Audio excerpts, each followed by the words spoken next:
Yun, kamusta? Shit, umabot. So, meron na tayong case.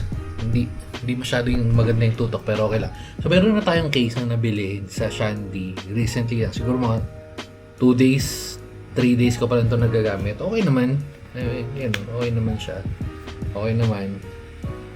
Pero kasi, ang ginagamit nating case sa iPhone natin is yung Taurus. So, hands down ako dito, sobrang premium yung quality. Lalo na to, kasi laking tulong nito. May mga case na sabit ko lang siya dyan, parang ganyan. Sabi, pero parang ganyan, ayun, magagamit mo siya. Gumagana na. So, may built-in stand na siya. And yung quality niya, sobrang, siguro nalaglag na to mga 2 beses and kita nyo naman. Pero may damage siya dito nung, so, ito, may damage lang to ng onte. Pero, goods pa rin. So, anyway, bakit ko pinakita yun? Kasi nga, nandiyan naman sa title. Shandy okay to, pero pakita ko lang sa inyo yung itsura. Yan. Naka-unbox na natin ito nung nakaraan. So, quality rin naman siya. Okay rin naman yung quality. And parang less than 500 ko lang nakuha. 478 to be exact. Parang ganun yung presyo niya. So, ayun yung quality. So, ngayon, bumili tayo ng Taurus na case for Z Fold 8. I'm not sure if talagang for Z Fold 8 yun or parang na-rebrand lang siya from Z Fold 7. Parang sinabi nila sa 8. Di ko alam, pero titingnan natin ngayon. Unang napansin ko, kakadating lang literal na inaantay ko to kasi may palis kami. So, unang napansin ko, medyo durog-durog, may address lang. Yan, may address lang, pero ito yung durog ng box. Actually, ito, mabubuksan na nga natin to dito. Ayun, no. Dahil dyan, dito na natin. Hindi na natin re-recta kung sirahin. Sige, sirahin na natin. Pero nadurog yata dahil sa ulan. Pero, sige, okay lang. Parang legit naman kasi although durug-durug yung box. Wait lang. Sakto, thumbnail lang tayo. Wala siyang Ito yung sinasabi ko. Oh, wait. Pero, ang nakalagay dito, ewan ko nakikita nyo. Ito. Z Fold Ultra. So, baka humabol. Nabili na natin sa Lazada. May sa Shopee ako may nakita. Pero medyo mahal. Sa 5,000 plus. 5,000 plus. If bibili ka locally, ang available dito na na-check natin is yun sa Spigen, parang 5,300. Meron din available sa Shopee Lazada, naglalaro ng 5,000 yata, 5,100, parang ganun. So, kung gusto yung mas mura, pero tingnan natin syempre kung goods, di ba? Pero kung mas mura, at again, quality naman to eh. So, tingnan na natin. So, open na natin to. Hindi natin mabuksan kasi wala tayong pambukas dito, no? Feeling ko legit. Although medyo duda ako sa shop. Medyo duda lang ako doon sa shop kasi yung shop niya parang parang kakagawa lang na shop eh. Oops. Pero sabi ko, if hindi naman legit, pwede naman natin ibalik. So, all goods. Mabilis lang tayong unboxing. Yan. Hindi ko na matandaan yung unboxing natin sa dito sa Pro Max, pero medyo may pagka-premium feels din naman to. So, okay.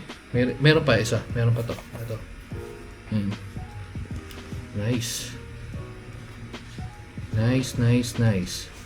Okay. 1, alauna, alas 2, alas 3, alas 4. Ayun na, sakto. Oops. Sana design talaga siya for 8. Hindi lang yun kasi plastic. Kasi parang pinatong lang to eh. Pero makita natin. Ito na. 1, 2, 3. May screen protector ba to? So unang babanggitin ko sa mga ganitong case. Shit, meron nga. Kailangan natin ng tulong ni Bekbek. So meron siyang kasamang 2 screen protector. Uy, solid. 2 screen protector yan. Tingnan natin yung ayos mamaya. Tapos ito yung case na isa. Tapos may panlinis na naman. Bakit ko nabanggit na ganito? Kasi may nabili tayo dun sa Z Fold. Ay shit, parang ganito nga yung itsura nun. Medyo manipis yun. Ito medyo manipis din. Pero may pagka-rubber yun. Ito may pagka-rubber to. titingnan natin ngayon kung solid yung quality. Kasi, dito, sa Shandy, kung mapapansin nyo, ito, pag binuksan natin yan, itong case na to, may kasama na siyang parang tempered. Ay, may kasama sa case yan mismo. Ito kasi, mapapansin nyo, open lang siya. So, kailangan mo maglagay talaga ng screen protector. Pwede naman hindi ka maglagay, pero option mo na lang yun. Ayun lang naman. Tapos, yung isa, tingnan natin, kailangan natin. Hindi tayo marunong magkabit niyan, men. Tapos, yung pangalawa, ito yung importante kasi, oh shit, quality. Oh, nice. Medyo hawig siya sa Spigen kasi na hawakan ko na at na-try ko yung Spigen dun sa MOA. Hey, nice. Ang ganda. Oh, nice. And, bakit mas gusto ko yung ganito? Kasi, MagSafe. So, yung mga accessories natin sa iPhone, magagamit natin. Palagay ko na muna kay Bekbek para siguro matingnan natin. Pero yun yung kasama niya. So una, syempre yan. Ayun nga yung case na kasama. Wait, wala akong ito, yung complete, complete ano niya. Tapos ito, wala na yun. Nabigay, nabigay ko na kay Cobrador. Yung case nito, ito mismo, napuputol to eh. Ito. So, sana dahil medyo mas branded siya at medyo mas mahal eh, sana matibay, no? Sana, tingnan natin. Ano pang kasama? Yun lang. So, anyway, may dalawa tayong kasamang case. Ay, dito, screen protector. Yung sa loob kasi hindi naman pinapalitan na yun eh. Yun.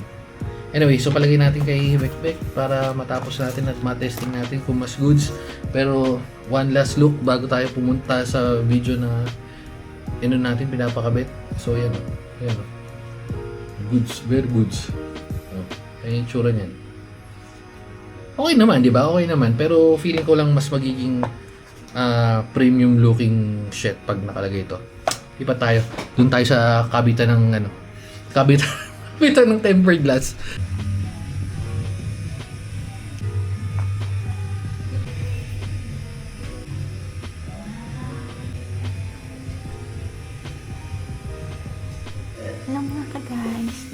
Hello mga guys, si Marga.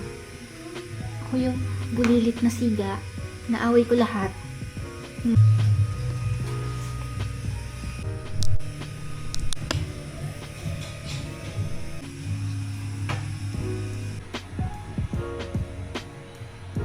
So hindi lang tayo makaupo kasi meron tayong bulilit na nakaupo sa upo natin. Pero, ang masasabi ko lang, damn! Kung quality pag-uusapan, hands down, mas ganda yung grip niya. Mas numipis yung pagka-grip. Kasi yung Shandy, medyo mas makapal ng bahagya. Teka lang na tayo ng ilaw ng ng yan, ito na lang. Feeling ko mas okay. So, yung hand grip niya mas maganda. Mas maganda yung hand grip niya. Tapos, pangalawa, syempre, yan, kagana yung ganyan, kumakapit mo yan. Pero, ang masasabi ko lang, worth it ba yung presyo nito dun sa If may budget, yes. Pero kung okay ka na naman dun sa yung sa isang simple case, simple naman, okay naman yun, worth 500, times mo sa 5, 10, 15, 20, 25. Medyo times, medyo mahal din. Pero kasi, if may budget ka naman, at feeling ko may budget ka naman, kasi nakakuha ng ganitong phone no? Ang ganda, ang ganda, promise. Tapos yung pa pala sasabihin ko, etong case na to, itong sa harap, di ba nabanggit ko kanina, napuputol. Feeling ko, mas matibay ito compared dun sa ginagamit ko na nabibili ko lang sa mga normal na shop. Kasi, pagka parang nabibili ko lang yung mga nasa 600, 700. So, sana magtagal, tingnan natin kung magiging okay. Pero, damn, ganda men. Mas naging premium looking shade siya. No? At dahil dyan, siguro dito na natin tatabusin. Kabay ng mga guys. At yung Marga na natin natutulog. At si mga Peggy. Kabay ng mga guys. Babu. Oops.